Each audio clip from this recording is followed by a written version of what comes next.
Radhe Radhe friends. तो चलिए अजा एकादशी की व्रत कथा प्रारंभ करते हैं। अजा एकादशी की व्रत कथा सुनने अथवा पढ़ने से पहले हम एक लोटा जल ले लेंगे और अपने सीधे हाथ में कुछ पुष्प ले लेंगे और तिल के दाने ले लेंगे।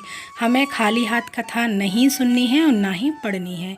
तो जितने भी लोग कथा में बैठे हुए हैं उनको तिल अथवा पुष्प दे दीजिएगा, सीधे हाथ में रख कर बैठें।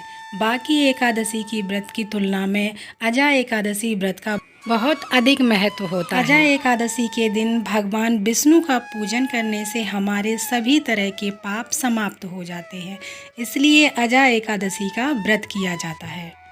पौराणिक काल में भगवान श्री राम के वंश में अयोध्या नगरी में एक चक्रवर्ती राजा हरिश्चंद्र नाम के एक राजा हुए थे।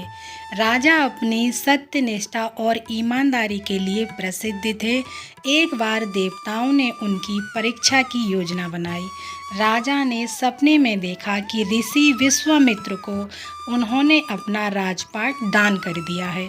सुबह विश्वामित्र वास्तव में उनके द्वार पर आकर कहने लगे, तुमने सपने में मुझे अपना राज्य दान कर दिया है। राजा ने सत्यनिष्ठा व्रत का पालन करते हुए संपूर्ण राज्य विश्वामित्र को सौंप दिया। दान के लिए दक्षिणा चुकाने हेतु राजा हरिश्चंद्र को पूर्व जन्म के कर्म के कारण पत्नी, बेटा और खुद को बेचना पड़ा। हरिश्चंद्र को एक डोम ने खरीद लिया जो शमशान भूमि में लोगों के दाह संस्कार का काम करता था। स्वयं वह एक चांडाल का दास बन गया। उसने उस चांडाल के यहाँ कफन लेने का काम किया, किंतु उसके इस आपत्ति के काम में भी सत्य का साथ नहीं छोड़ा। जब इसी प्रकार उसे कई वर्ष बीत गए तो उसे इस नीच कर्म का बड़ा दुख हुआ और वह इससे मुक्त होने का उपाय खोजने लगा। वह सदैव इसी चिंता में रहने लगा कि मैं क्या करूं, किस प्रकार इस नीच कर्म से मुक्ति पाऊं। एक बार की बात है, वह इसी चिंता में बैठा था कि गौतम ऋषि उनके पास पहुँचे।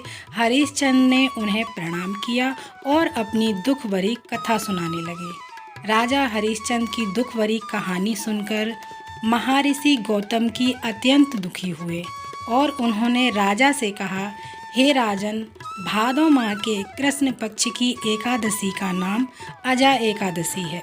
तुम उस एकादशी का विधान पूर्वक व्रत करो तथा रात्रि को जागरण करो, इससे तुम्हारे सभी पाप नष्ट हो जाएंगे। महर्षि गौतम इतना कहकर आलोप हो गए। अजा नाम की एकादशी आने पर राजा हरिश्चंद्र ने महर्षि के कहे अनुसार विधान पूर्वक उपवास तथा रात्रि जागरण किया। इस व्रत के प्रभाव से राजा के सभी पाप नष्ट हो गए। उस समय स्वर्ग में नगाड़े बजने लगे तथा पुष्पों की वर्षा होने लगी। उन्होंने अपने सामने ब्रह्मा, विष्णु, महेश तथा देवेंद्र आदि देवताओं को खड़ा पाया। उन्होंने अपने मृतक पुत्र को जीवित पाया तथा अपनी पत्नी को राजसी वस्त्र तथा आभूषण से परिपूर्ण देखा। व्रत के प्रभाव से राजा को पुनः अपने राज्य की प्राप्ति हुई।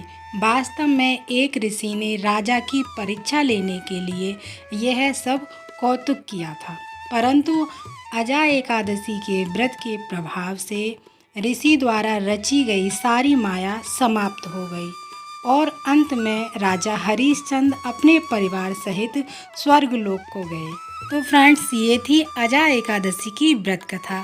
जब व्रत कथा पूर्ण हो जाए, जो आपने हाथ में पुष्प ले रखे हैं वो श्री हरि विष्णु के चरणों में हम समर्पित कर देंगे और हाथ जोड़कर हम प्रभु से प्रार्थना करेंगे, इस कथा को पढ़ते सुनते हुकारा भरते सभी की मनोकामना पूर्ण हो और सभी का घर धन धान्य से भरा रहे। जो मनुष्य इस उपवास को विधान पूर्वक करते हैं तथा रात्रि जागरण करते हैं, उनके सभी पाप नष्ट हो जाते हैं और अंत में वे स्वर्ग को प्राप्त करते हैं। इस एकादशी का व्रत की कथा श्रवण मात्र से ही अश्वमेघ यज्ञ के फल की प्राप्ति होती है। फ्रेंड्स, जो लोटे में हमने जल ले रखा है वो सूर्य देवता को अर्पण कर देंगे। तो इस तरीके से हमें अजा एकादशी की व्रत कथा पढ़नी है अथवा सुननी है। तो व्रत कथा अगर आपको अच्छी लगी हो तो वीडियो को लाइक ज़रूर कीजिएगा, साथ ही मेरे चैनल को सब्सक्राइब करना ना भूलिएगा। फेस्टिवल से जुड़ी वीडियोस मेरे चैनल पर आती रहती हैं, अपना प्यार उन पर बनाए रखिएगा।